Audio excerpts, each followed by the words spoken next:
Good evening everyone, welcome back to the second lecture of federalism. तो शुरू करते हैं आज के लेक्चर को with a brief introduction that we learn previously. Federalism हमने पढ़ा था, फेडरलिज्म का फर्स्ट लेक्चर में पढ़ा था, जिसमें फेडरलिज्म की डेफिनेशन है federalism is a division of power between central government and a smaller state और सब यूनिट्स। मीन्स पावर जब डिवाइड होती है एक सेंट्रल अथॉरिटी के बीच में और सब यूनिट्स के बीच में। हमने फेडरलिज्म के फीचर भी पढ़ लिए थे, यूनिटरी फॉर्म ऑफ गवर्नमेंट भी पढ़ लिया था, इंडिया कौन सी गवर्नमेंट है, कौन से टाइप का फेडरेशन फॉलो करती है, ये आप लोग कमेंट्स में ज़रूर बताना। What make India A federal country, यहाँ तक हमने कंप्लीट कर लिया था। आज का वेरी फर्स्ट टॉपिक है federalism in India. So the how federalism practised in India. तो पहला सबसे मेन रूप में फेडरलिज्म प्रैक्टिस हुआ था लिंग्विस्टिक स्टेट के रूप में। मतलब लिंग्विस्टिक स्टेट का मीनिंग है creation of states on the basis of language. Language के बेसिस पे स्टेट्स बनाना, जैसे गुजरात जहाँ पे लोग गुजराती बोलते थे, तमिलनाडु जहाँ पे लोग तेलुगु बोलते थे, एंड मैनी मोर। और ये हमारी डेमोक्रेसी के लिए सबसे मेजर टेस्ट था। ठीक है, हमारी मैनी ओल्ड स्टेट्स जो थी पिछली, उनको उनकी बाउंड्री को कट करके उन्हीं की लैंग्वेज बोलने वाली बाउंड्री में बनाकर एक नया स्टेट बना दिया गया था। सेकंड है स्टेट बाउंड्रीज को चेंज कर दिया था, ये जैसा कि मैंने आपको बताया। पहले ये जब लिंग्विस्टिक स्टेट का प्रपोजल रखा गया तो हमारे वर्ल्ड लीडर फियर्ड थे, मतलब डर रहे थे कि अगर हमने स्टेट लैंग्वेज के बेसिस पे बना दिया तो ये हमारी कंट्री को डिसइंटीग्रेट कर देगा, मतलब विभाजित कर देगा। लेकिन बाद में जब स्टेट बन के निकले तो उसके बाद ये साबित हो गया, मतलब ये एक्सपीरियंस हुआ कि creation of states on the basis of language make the administration more easier and country more unite. मतलब जब लैंग्वेज स्टेट लैंग्वेज के बेसिस पर बन गई तो इससे हमारा एडमिनिस्ट्रेशन ईजी हो गया और इसने कंट्री को मोर यूनाइट भी किया। सेकंड है लैंग्वेज पॉलिसी। हमारी कॉन्स्टिट्यूशन में किसी भी लैंग्वेज को एक स्टेट लैंग्वेज और नेशनल लैंग्वेज का दर्जा नहीं दिया गया है। हमारे स्टेट में 22 शेड्यूल लैंग्वेजेस हैं, जैसे कि ये रही 22 शेड्यूल लैंग्वेज हैं, जिसमें से हिंदी एक ऑफिशियल लैंग्वेज है जो हमारे ऑफिशियल वर्क के लिए यूज़ होती है। इंग्लिश के यूज़ को 1960s के बाद बंद कर देना था, लेकिन 1965 के पास बट लेकिन तमिलनाडु में बहुत रिवॉल्ट हुआ, जिसके कारण इंग्लिश और हिंदी दोनों ऑफिशियल लैंग्वेज हैं। ठीक है, और ये 22 और शेड्यूल लैंग्वेजेस हैं, इनमें आप कोई भी एग्ज़ाम दे सकते हैं ना। उसके बाद थर्ड था central and state relation.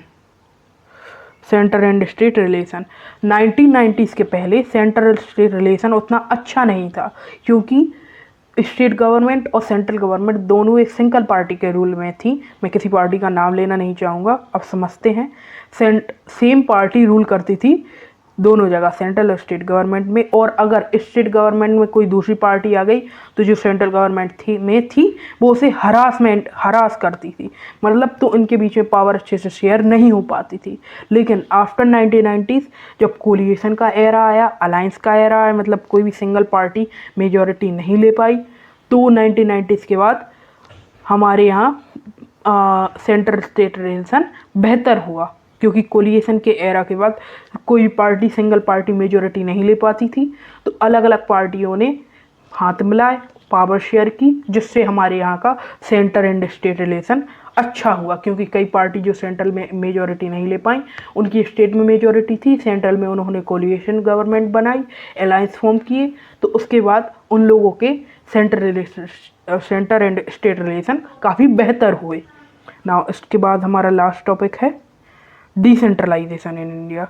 Decentralisation करना क्यों था? क्योंकि हमारे यहाँ India can not be managed by only central and state government, क्योंकि हमारा इंडिया बहुत ही वास्ट है एंड डाइवर्स्ड है, तो अकेला सेंट्रल और स्टेट गवर्नमेंट के रूप में हम इंडिया को अच्छे से मैनेज नहीं कर पा रहे थे। तो इसके बाद हमारे यहाँ की स्टेट जो हैं वो बहुत बड़ी हैं और डाइवर्स हैं पॉपुलेशन में, तो इसके लिए पावर शेयरिंग की नीड थी स्टेट्स के अंदर।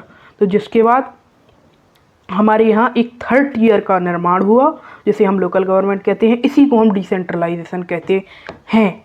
थर्ड ईयर का निर्माण हुआ, क्योंकि जब पावर, डिसेंट्रलाइजेशन की डेफिनेशन है, when power is taken away from the state and central government and giving it to a local government. जब पावर को सेंटर और स्टेट गवर्नमेंट से लेकर, को इस साइड से अपन समझ सकते हैं, जब पावर को सेंटर और state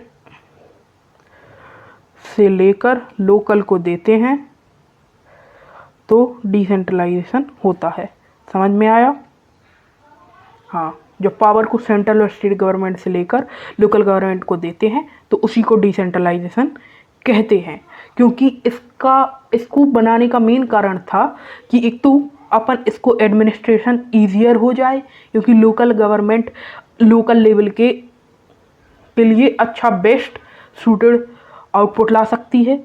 local problem are best solved at local level. People, जो वहाँ के पीपल हैं, जो वहाँ की पॉपुलेशन है, वो अपनी लोकेलिटीज़ को ज़्यादा अच्छे से जानते हैं।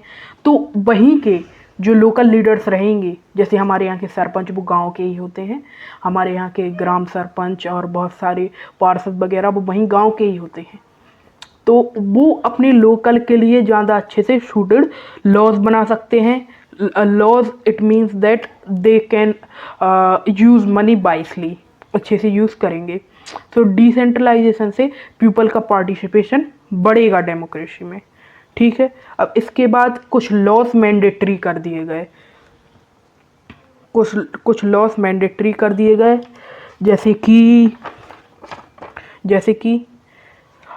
it was constitutionally mandatory to held regular election to local bodies। Local bodies के लिए रेगुलर इलेक्शन करना मैंडेटरी हो गया 1992 के बाद। ये कुछ स्टेप्स लिए गए जो शायद इसमें लिखे नहीं हैं, मैं आपको बता देता हूँ।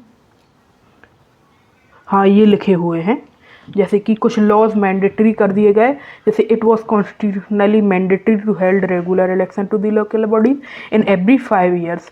सीट रिजर्व कर दी गई, ये पहला पॉइंट मैंने आपको बताया। दूसरा पॉइंट है सीट रिजर्व कर दी गई SC STs एंड OBCs के लिए।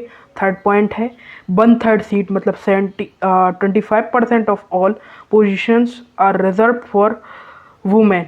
1/3 मीन्स 33% सीट वुमेन के लिए रिजर्व कर दी गई। Are getting? एक इंडिपेंडेंट स्टेट इलेक्शन कमीशन बना दिया गया। अगर आपके लिए आ गया कोई लोकल गवर्नमेंट के लिए कौन सी इलेक्टोरल बॉडी बनाई गई, तो वो थी इंडिपेंडेंट स्टेट इलेक्शन कमीशन।